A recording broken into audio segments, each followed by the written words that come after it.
All right, well, I'd like to welcome everyone back to the fall 2021 seminar series here for the Polyploidy Webinar series. We have a great series of talks this fall, and given that everything's kind of gone back to something more resembling normal, and there's a lot more activities on campuses and another series happening, it seems like we're gonna shift, and we've had over 50 talks already in this series. We're going to shift to doing this once every 4 weeks. So we'll have our next meeting will be in October. We'll have a total of 8 talks this semester. And if you're interested in speaking, it's always an open sign up. And I also then start poking folks to fill it out. But we'll post sometime in the middle of the fall here. We'll post a spring sign up sheet. But feel free to shoot me an email if you're interested in participating this spring. And with that, I'd like to go ahead and get started today. Today we hear our first talk is from Kyle David, and it's on frogs. So this should be really fun. Kicking off with animals here for the fall. Kyle is a PhD candidate at Auburn University, and his interests broadly encompass large-scale patterns of animal evolution, but usually involve whole genome duplication in some way and to some extent. He's also interested in computational methods with a focus on how bioinformatics can be used, or as he says here, misused to explore non-model taxa. Today, Kyle's going to tell us about some really cool stories that he's been working on during his PhD on environment and ploidy in South American frogs. And with that, I'm going to let Kyle take away. All right, thank you very much for that introduction. Like Mike said, I'm in, fingers crossed, the last year of my PhD here at Auburn University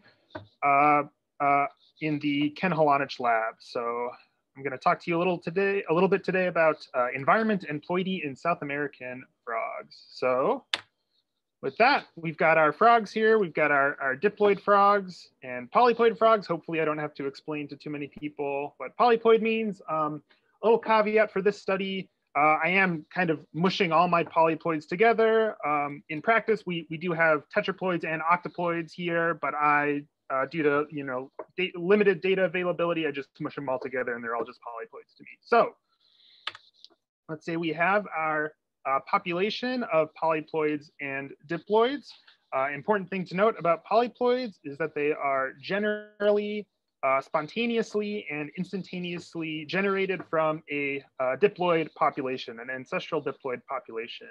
And that can present some challenges to the polyploids if they want to start and form their own stable lineage of polyploids. First, they need to be able to find one another, right? They need to be able to locate and reproduce with one another in a landscape that's probably going to be dominated by diploids.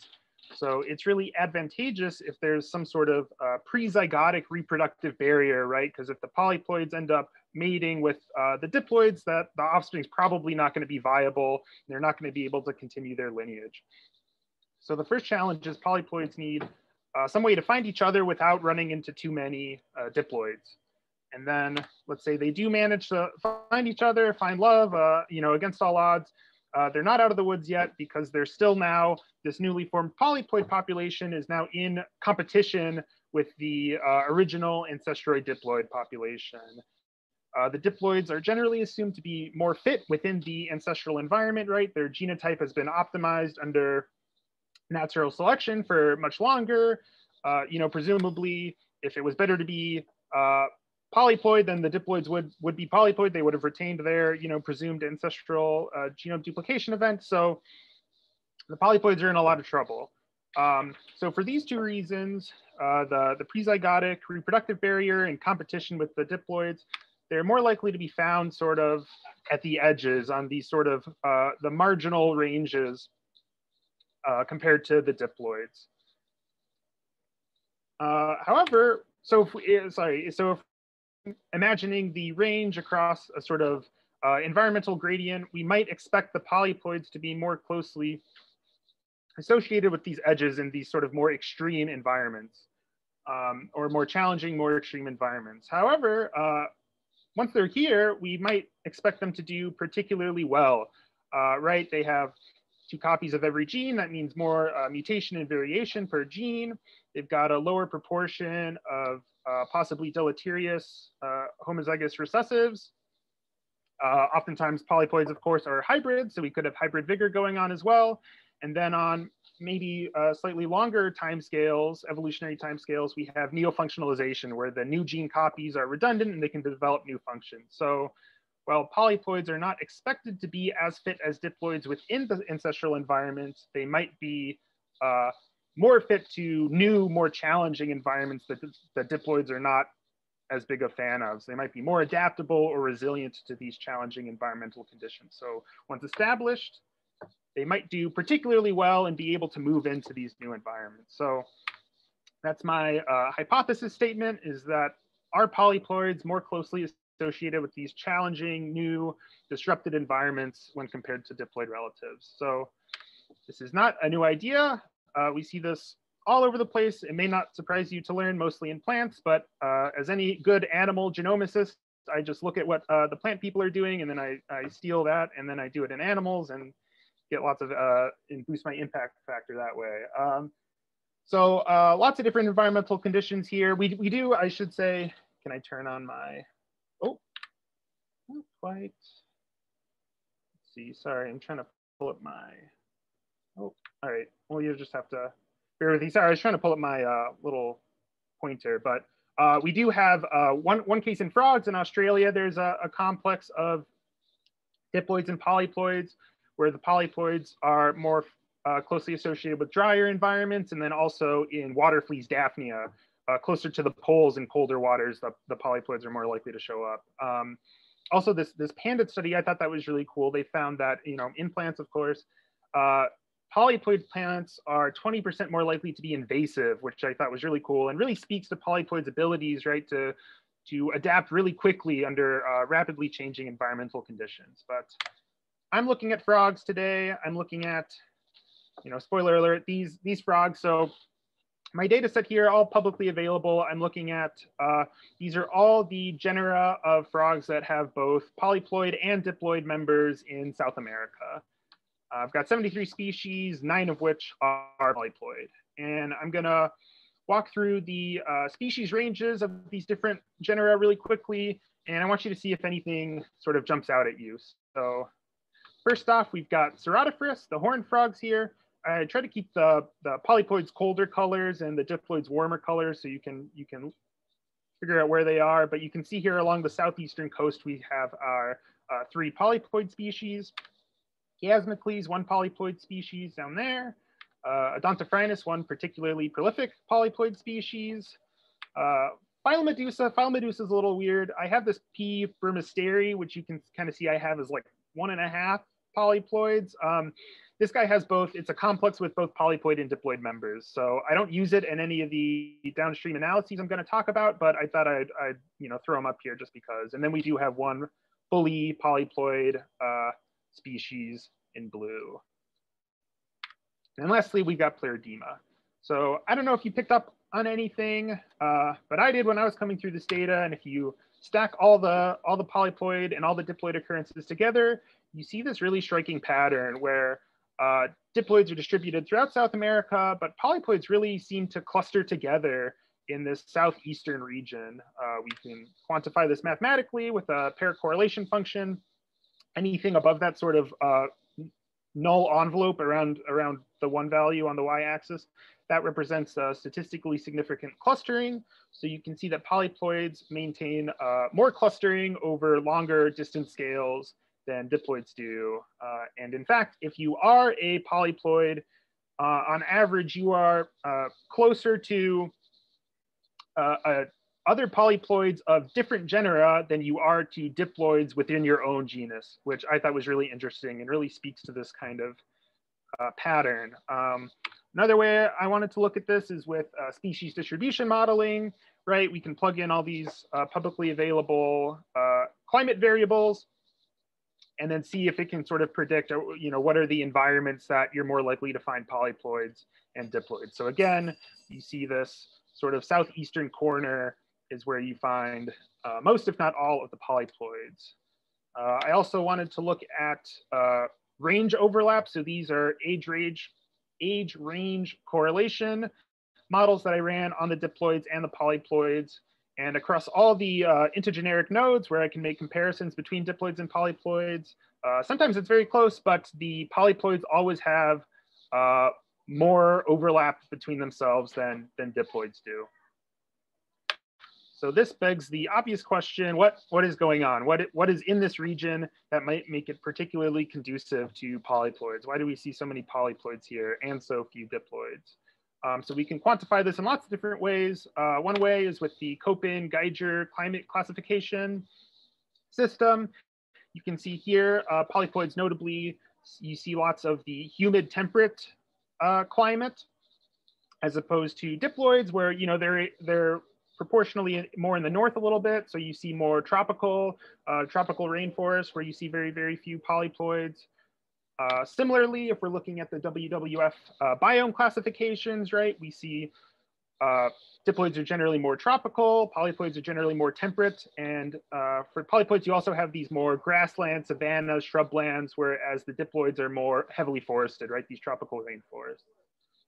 And then finally, we can break that down even further into some particular ecoregions. And here I really want to call your attention to the humid pampas region in light blue. That's the most popular ecoregion for polyploids. And I think it's only 2 diploid occurrences have ever been found in this humid pampas region. And this is really noteworthy because this region has been previously identified as an area that's received a lot of increase in precipitation. This is over the past century or so. Linked to anthropogenic climate change, it has a really increased trend of wetting, more precipitation. This has resulted in a huge agricultural boom, and the humid pampas in particular has suffered at least 2 major ecological collapses or upheavals. We have one due to the agricultural transformations, and then I think around the 70s, they had a dust bowl as a result of improper land mismanagement. So it's really undergone a lot of anthropogenic impacts over the last century or so. You can see here, it's also suffered one of the largest biodiversity losses in the world. So that got me thinking, let's look at these climatic variables that I was talking about earlier, but let's also bring in some of these anthropogenic impacts and see if anything significant pops out there. And so I ran a phylogenetic ANOVA, right? All these occurrences, a lot of them come from the same species or closely related species. So it'd be good if we could account for the covariance that's the result of shared ancestry.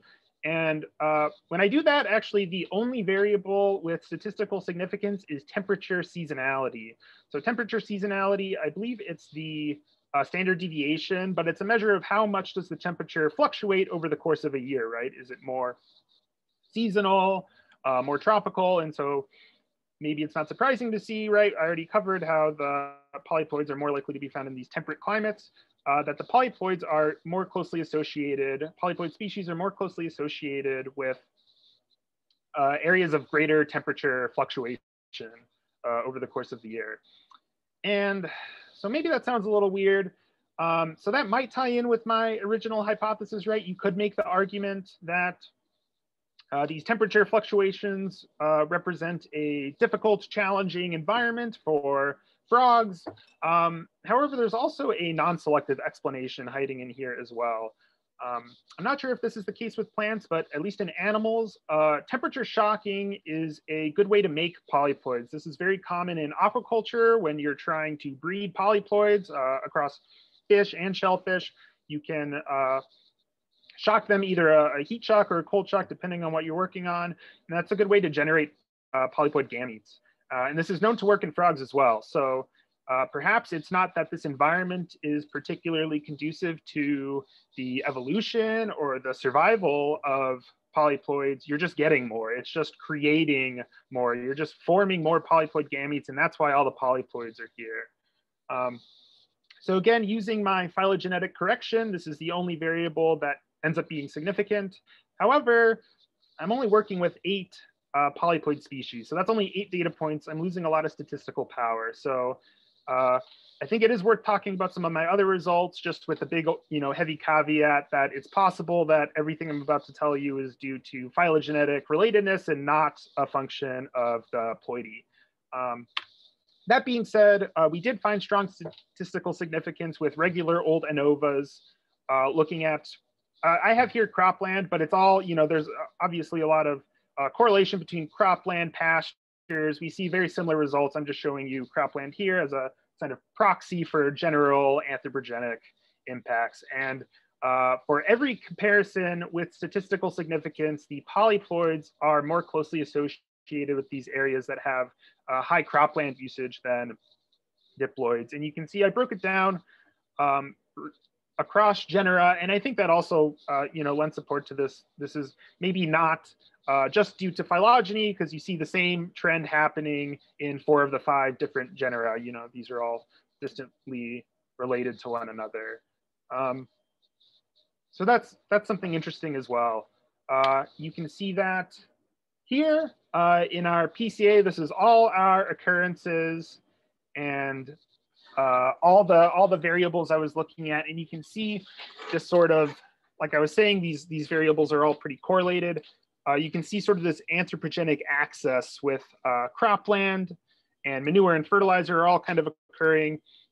And the polyploid occurrences are kind of distributed along this axis. And there's proportionally more polyploids in sort of the extreme regions where you have lots of fertilizer application, lots of cropland usage than diploids are, which again might speak to this idea that maybe they are more adaptable and resilient to these recent transformations that we've seen over the last 100 years or so. And then on the right, we have the exact same PCA plot. I'm just coloring in now by genus instead, again, to, even though I'm not explicitly incorporating the phylogeny into the model, adding some phylogenetic information for you to kind of look at as well. So in conclusion, I discovered this really strange trend of polyploid frogs occurring almost exclusively in the southeast region of South America, where you don't end up finding a lot of diploids. It's possible this is a non-selective scenario, right? We found that this area has a lot of seasonality, less forested, more seasonal. So you see less temperature fluctuations. You see greater temperature fluctuations, which may lead to a greater incidence of polyploidy, where you're just making more polyploids due to cold or heat shocks of the gametes. However, the region is also noteworthy for the anthropogenic impacts and the agricultural transformations that have occurred over the last century or so. So I'm sorry if I kind of blew through that quickly. I guess there's more time for questions, but I'd like to thank my colleagues, collaborators, and funding sources. This work, I was lucky enough to get the editor's choice in the Journal of Biogeography earlier this year for this work. So the paper's there if any of you are interested in reading it, and I'm happy to take questions.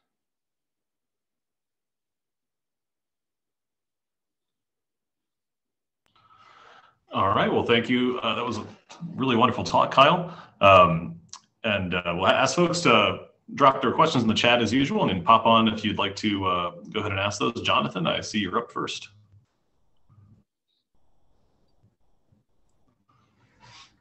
I put it in the chat. I don't know that I need to read it. Kyle, you want to read it yourself? And yeah, let me speak it. Let me see. I might have to exit my. Maybe you don't have chat open. Yeah, to see the chat. Yeah. Well, I can speak it. Wonderful talk. Thanks. I learned a lot. This is really, really cool. I wrote in the chat, I'm curious about the mode of formation as well as chromosomal behavior. You mentioned that the polyploids are, quote, often hybrids. Is this known? And if so, is this between species or between conspecific individuals? Also, how do they form? There's a lot of questions. How do they form? Fusion of 2 unreduced gametes? What's going on here?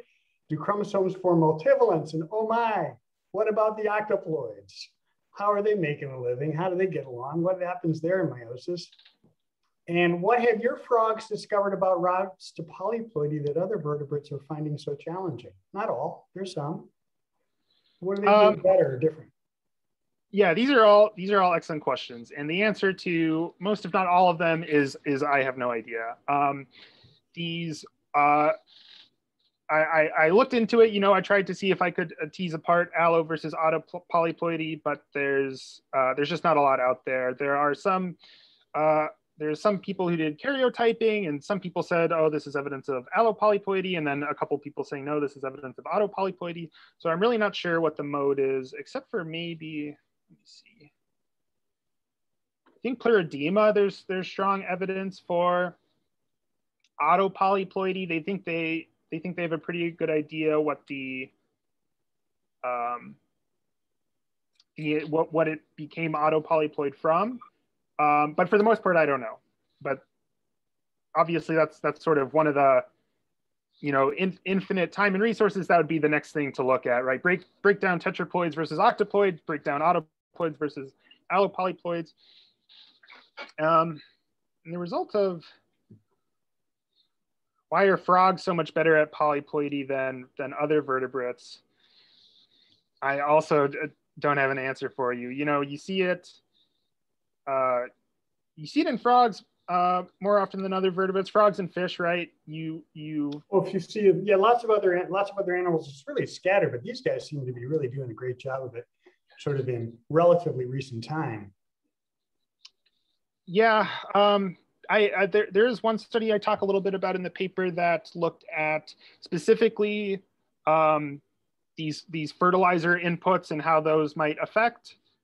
They had that Odontophrynis genus I had talked about. They had the polyploid and then one diploid species, and they showed that I'm not a physiologist, but by some metrics, the polyploids are able.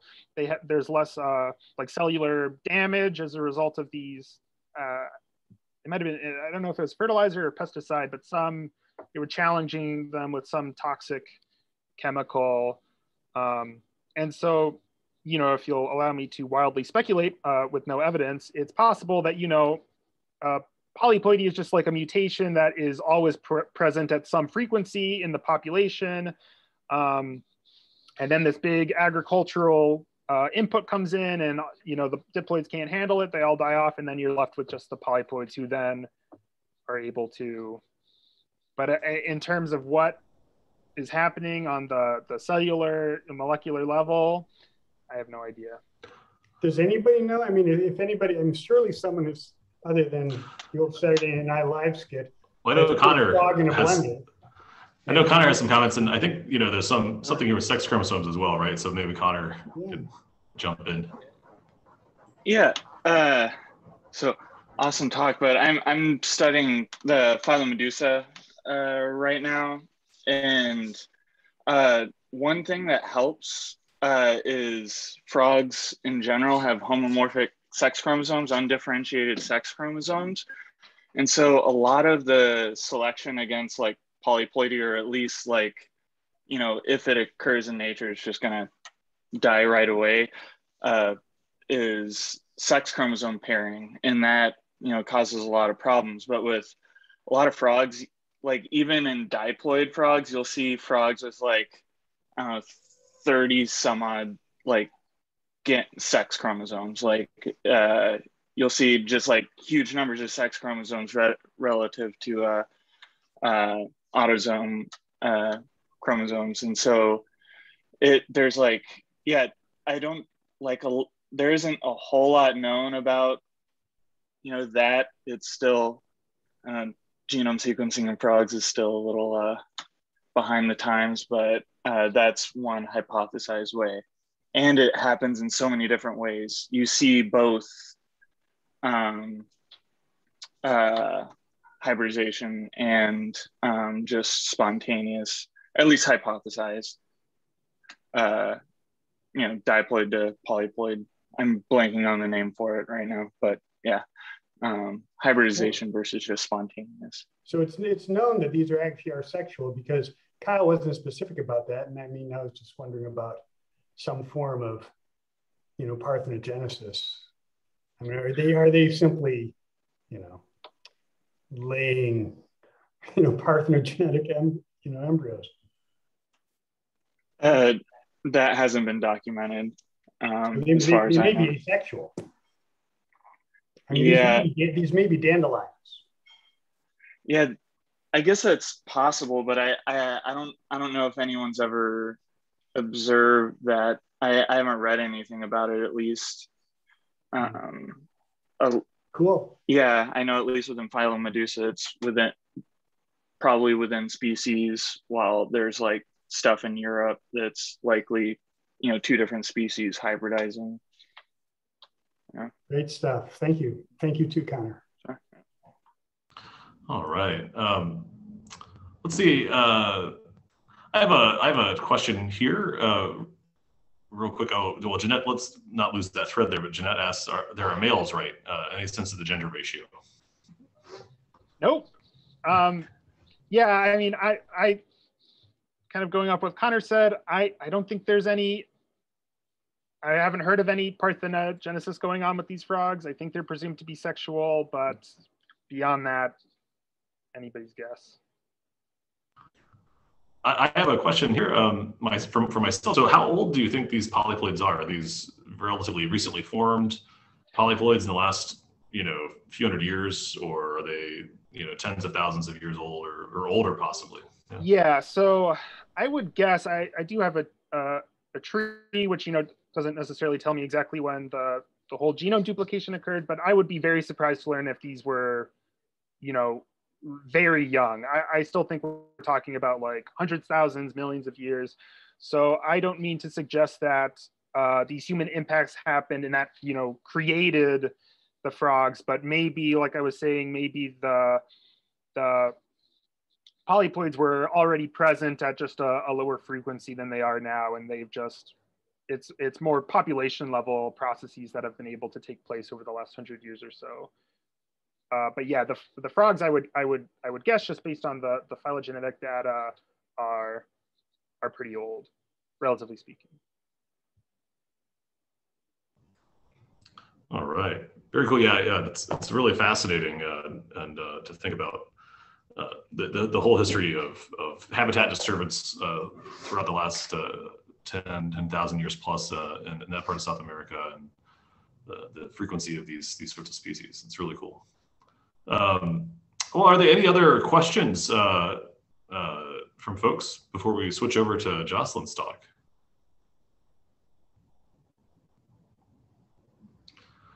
All right. Well, thank you, Kyle. That was a really awesome talk. Yeah, and I see Jonathan has graciously posted a link to to Kyle's Journal Biogeography paper that goes over the research that Kyle just presented to us. And check that out. It's a really great one. All right. Thanks, guys. Yeah, I look forward to following this up, how this goes in the future. It's a really cool story. All right. Well, our next speaker then is Josselin Clo, and I'll let Josselin load up his slides.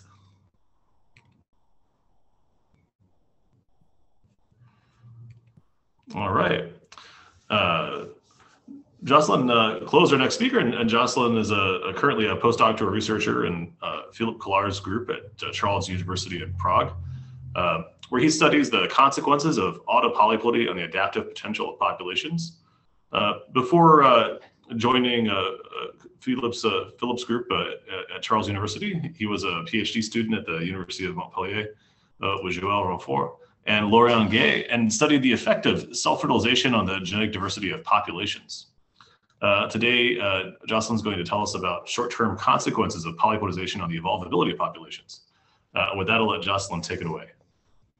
Thank you, Mike, for the presentation. And yes, as I mentioned, so I'm a postdoc in the Philip's group, and I'm studying quantitative genetics of autopolyploidization in general, theoretically and also empirically. So here we'll speak about the short-term consequences of polyploidization on the evolvability of populations. So first, what is evolvability? There are several definitions of evolvability. And the first one comes from evo-devo, evolutionary biology, and is defined as the ability of random variation to sometimes produce improvements. Like, for example, if you have a bacterial population in which you have new drugs by chance, if a new mutation or by recombination you create a new genotypes that allow you to resist to the new drug, selection will increase the frequency of this new genotype. And there is another definition, the quantitative genetics definition introduced by Poole. And with this definition, evolvability is a standardization of the additive variance of a trait by squaring. And it's allow you to predict the short-term adaptive potential of quantitative traits in a population, notably if you multiply the evolvability by the selection gradient, you can predict the change of quantitative traits over generations. And how polyploidization interacts with the different definition of evolvability. From the evo-devo perspective, we know that polyploidization comes from phenotypic modifications. We well know the Gigas effect, which is the fact that polyploids are generally bigger than their diploid progenitors. They are bigger cells, fewer cells density, and so on. So there are a lot of phenotypic modifications that comes directly from the polyploidizations. And polyploidy also interact with the quantitative genetics definition. First, with this difference in size, you will by definition modify the variance and the mean of the quantitative traits you are studying. So the change in size will directly affect the evolvability of quantitative traits. Due to the fact that polyploids will transmit 2 alleles per gamete, you also have to take into account the dominance variance to predict the short-term response to selection of a trait. And also polyploidization change allelic frequency and notably the ratio of homozygote genotypes with heterozygote genotypes. With polyploidization, you have much more heterozygosity than in diploid populations. So in this talk, we will consider the effect of polyploidization on these 2 definitions of evolvability. So first, I will present the results of an accepted paper, which I hope will be soon published in American Journal of Botany. So as mentioned above, we know that from neotetraploids and synthetic polyploids that polyploidization comes with big morphological effects. From this meta-analysis from Porturas and colleagues, we know that, for example, morphological traits are bigger in average in neotetraploids, but on the other side, you also have a diminution in fitness. And from other studies, we also know that, for example, at the cellular scale, we have tetraploids that have bigger cells and also lower density of cells, and so on. But to have an idea of how this modification will impact the adaptive potential of a population, we have to compare these short-term consequences with long-term consequences. And Kirsten Bombli's proposed that depending on how the traits will evolve in established tetraploids, you will know if the phenotypic change is deleterious or beneficial. And notably, if it is come back to the diploid value, you can make the hypothesis that the phenotypic change is challenging for the population. And on the other hand, if you maintain the phenotypic change or it's continue to increase the trait value, you can suppose that the phenotypic change can be adaptive and allow the population to face, for example, environmental changes. But if we have a lot of clues for what's happening in neotetraploids, we have no quantitative measure of what happens then in established tetraploids. So with my supervisor, we performed a meta-analysis. We collected estimates of phenotypic, cellular, and fitness traits in both synthetic and established autotetraploid populations compared to their diploid progenitors. And we focused on autotetraploids to catch the effect of polyploidization per se and not the confounding effect of hybridization among species. And we focus on tetraploid also to catch the first effects of polyploidization and not the former effect of octopolyploids and so on. So we collected a lot of estimates, notably for macroscopic traits are in fact just classical phenotypic traits, just like leaf size or height of the plants. And we also collected some cellular and fitness components, but as you can see, notably for established tetraploids, there are few estimates available, so the results can be sensitive to this low sample size. And so the statistics for each trait, when computed the ratio of tetraploids and diploids value, and we tested for differences among neotetraploids and established tetraploids, and we control for the phylogenetic diversity by including a random effect species. We also performed more proper phylogenetic meta-analysis by incorporating phylogenetic correlation matrix, but does not improve the likelihood of the model. So we just maintain the simplest model as possible. So the results of this small meta-analysis. So if we first focused on neotetraploids, we just found the classical results already presented in the literature. So on average, neotetraploids have bigger traits values than their diploid progenitors. They also have bigger cells, but less cells on average, and they're also less fit than the diploid progenitors in controlled environments. And now if we consider the established tetraploids, we can see that for macroscopic traits, there are no change after the establishment of population. So you maintain bigger traits in established population. And for the other traits, you have changes. So for the cellular traits, and notably the size of cells, you can see significant reduction in the size of cells in established tetraploids compared to neotetraploids. We do not find significant differences for the density of cells, but you can see that with the 95% confidence interval that established tetraploids are not significantly different anymore from their diploid progenitor. So they have on average the same density of cells, and also fitness of established tetraploids is comparable to diploids, their diploid progenitors, and is significantly higher than the average fitness of neotetraploids. So if we follow the Bombley's scheme, we can hypothesize that the cellular modifications are a challenge to establishment of established tetraploid populations. And as it is well reviewed in the Kirsten's review, it is probably due to the fact that this cellular modification in terms of size and density have a lot of effects on the cellular activity, on water availability also. So it is not surprising that it is challenging, and you have to compensate this new effect to going back to the diploid value.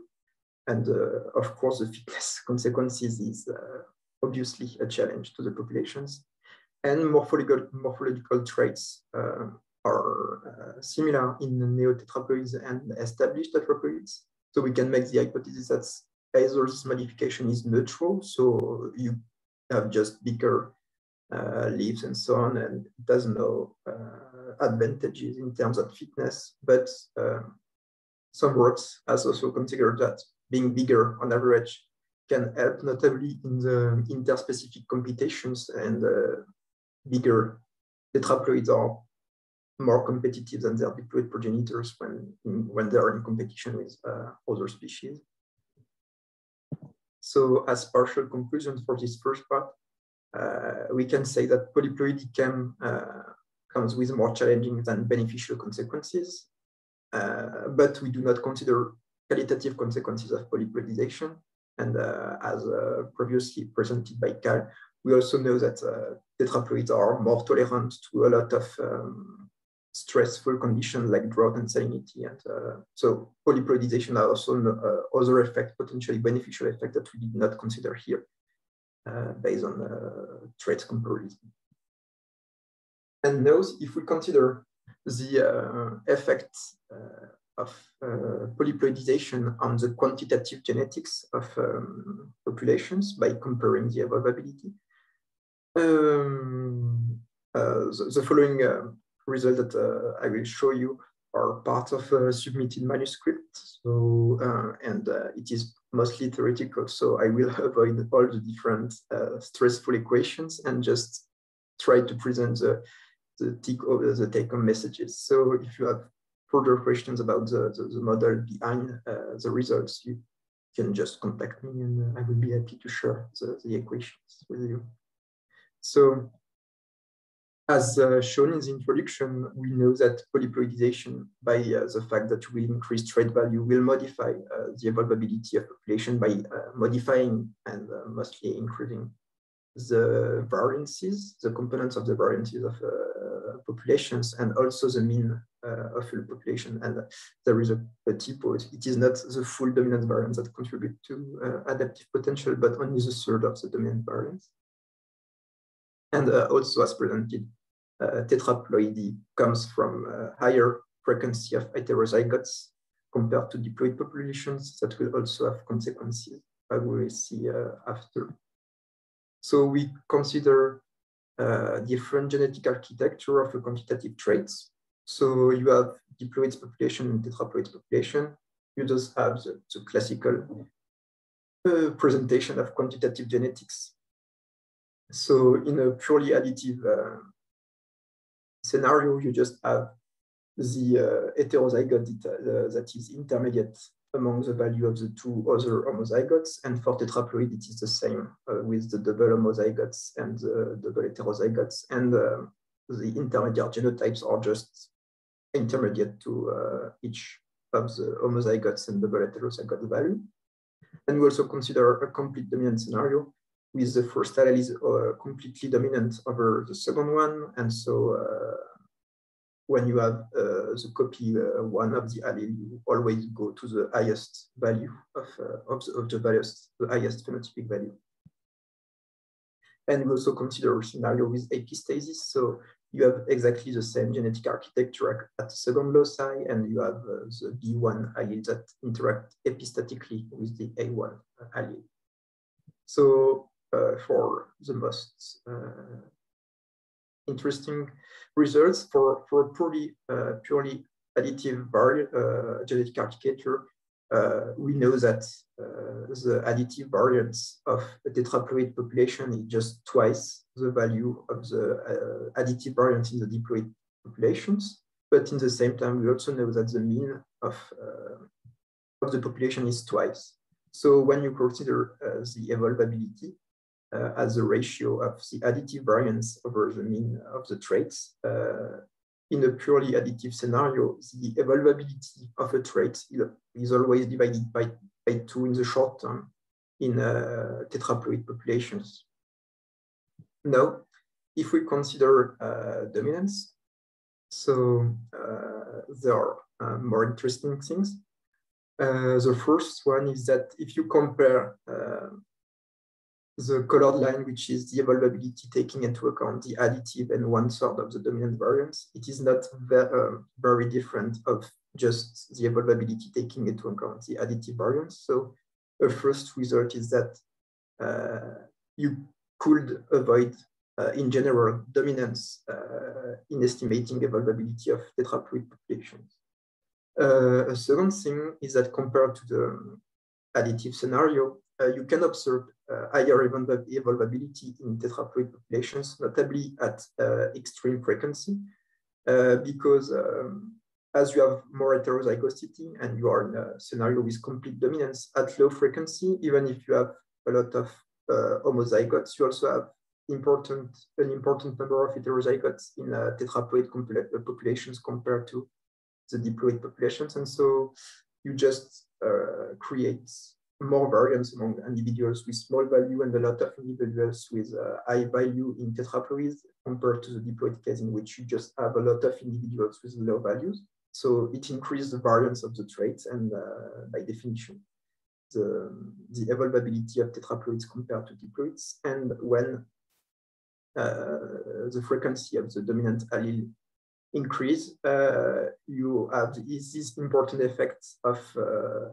having a lot of big individuals on the mean of the trait. And just like the additive case, the increase in the size of the traits compensates the increase in the variance of the traits, and you have, as a consequence, less evolvability in tetraploids compared to diploids.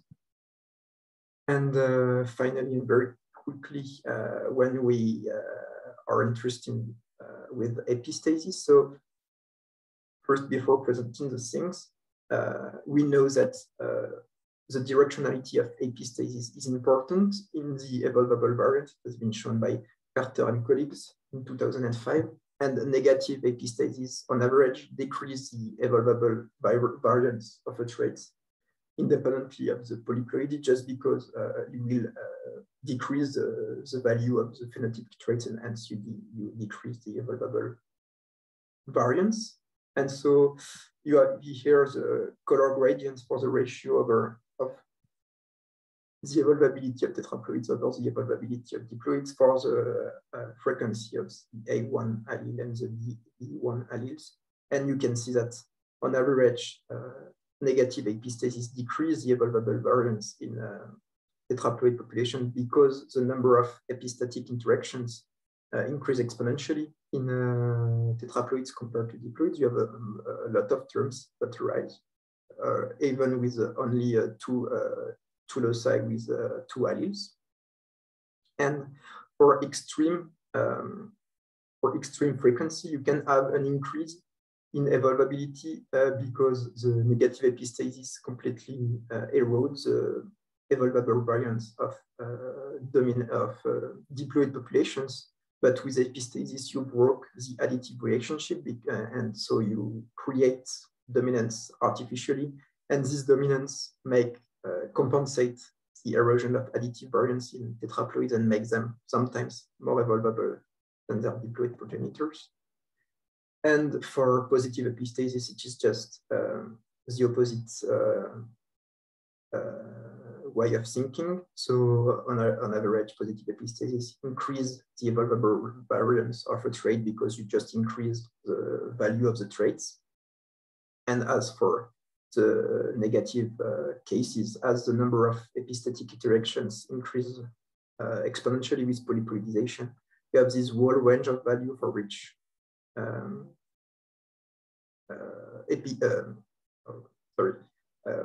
positive epistasis will increase the expected diminution of 0.5 in tetraploids compared to diploids, but at high frequency and very strong epistatic values in the populations. You also have these problems of scaling by a very high mean in tetraploids compared to diploids, which makes that sometimes you are worse than a diminution of 2 for the evolvability of tetraploids compared to diploids.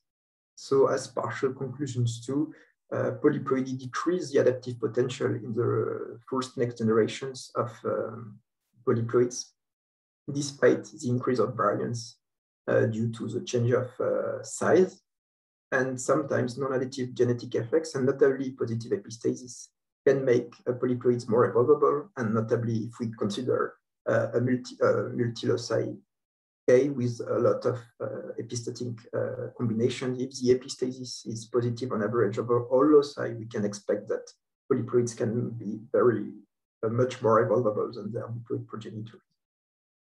And so as general conclusions, we have seen that the phenotypic consequences of polyploidization are mainly deleterious for the new lineages, except for the gigas effects, which can be neutral or beneficial in some conditions.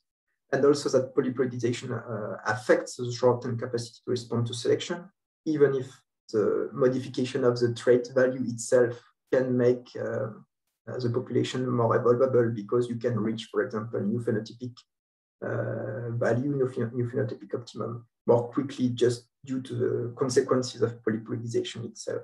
And so all these negative consequences of polyploidization on evolvability help us to understand why so few neopolyploid lineages succeed in established in nature. So thank you for your attention, and I would be happy to answer to questions. All right, well, thank you, Josselin, for a wonderful talk. As always, folks can put their questions there in the chat box and pop on their audio and video to feel free to ask as well.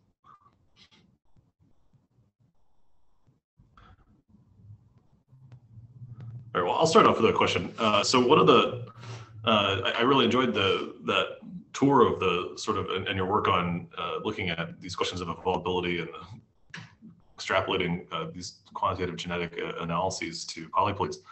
One of the things that I've always thought interesting, or sort of an avenue for the potential for polyploid evolvability, that comes from just sort of thinking about first principles, but also from empirical work that's been done in systems like yeast, for example, is that it seems like one of the advantages that you get is that polyploids may often have that greater chance of hitting that one highly dominant mutation, right? And so it seems like, and I'm sort of wondering if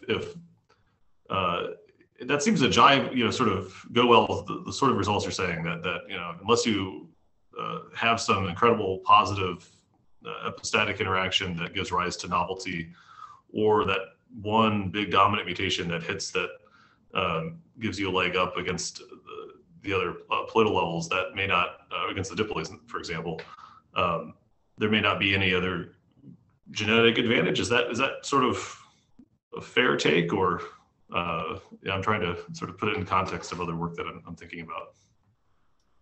No, I also know this work on yeast, so in which you make the hypothesis you have twice the number of alleles. You have more chance to catch a new beneficial mutation, but it is mostly true if you want to catch major effect mutations. So, for example, in the work in yeast are for adaptation to a very stressful condition, and so you have very few loci involved, and in this case, you have more chance to catch these very big new mutations that will allow you to stay in these stressful conditions.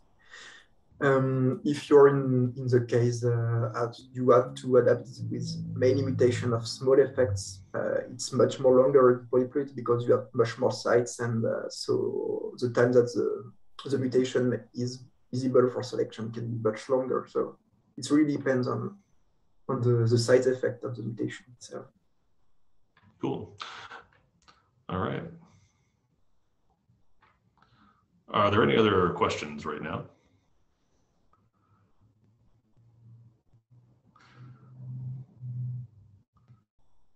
All right. Well, any other questions for Kyle as well, or for Josselin, as we all ponder this a little bit more? All right. Well, I really look forward to reading those two papers. I know the one at AJB is moving apace, and hopefully the one at Heredity will also appear soon. And I really appreciate that.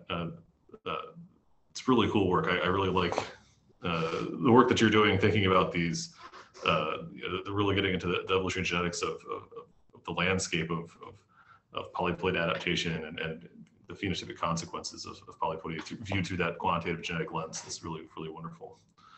All right. Well, and that was really two great talks today. And I thank both Kyle and Josselin for helping us kick off the fall semester. And I just want to say that we'll be back here in 4 weeks this time for the next talk, or the next webinar here. And it will be a double feature from Charity Gokeritz and Kathleen Rhodes, who will tell us about tart cherry polyploidy, and as they sent me a tart cherry polyploidy double feature extravaganza.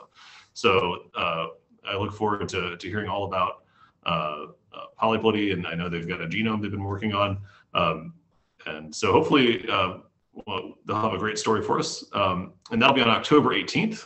So feel free to keep an eye out for the email with the Zoom link until then. And until then, I'll hope everyone has a great September and October. All right. Thank you, everybody, for showing up today. Bye.